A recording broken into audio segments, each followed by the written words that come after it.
Bonjour à tous, j'espère que vous allez bien. Alors, j'avais envie aujourd'hui de parler de Pierre Palmade. Si les gens en doutaient aujourd'hui, je crois qu'on a la preuve que ce monsieur est clairement protégé par le système, certainement par des gens qu'il fréquentait lors de ses chemsex, parce que parce que je m'interroge sur les réquisitions du parquet, ce qui est demandé à ce qu'il soit mis en examen pour homicide involontaire. Et finalement, c'est la sanction, enfin c'est la mise en examen pour blessure involontaire qui a été requise par le juge d'instruction, ce que je trouve assez inadmissible, hein, comme vous le savez. Un bébé de 7 mois a perdu la vie dans cet accident. La maman est traumatisée.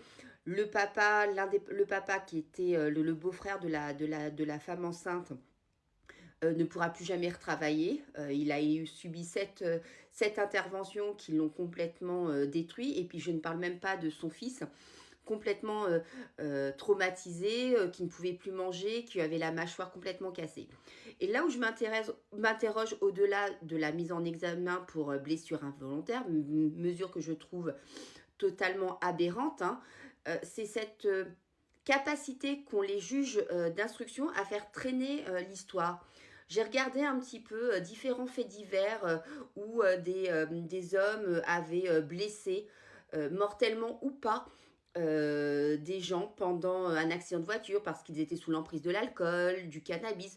Tous ont été jugés de façon très rapide, c'est-à-dire en 7 mois, ils étaient en prison, jugés, condamnés avec du sursis ou pas.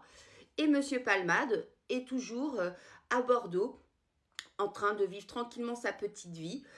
Donc voilà, je m'interroge par cette histoire, je ne peux m'empêcher de me dire que il y a forcément des gens qui le protègent parce que comment se fait-il que les choses soient aussi lentes alors qu'en plus Monsieur Palmade est récidiviste. Je rappelle quand même qu'il avait été condamné en 2019 pour possession et usage de drogue. Voilà, bah dites-moi ce que vous en pensez. Merci beaucoup.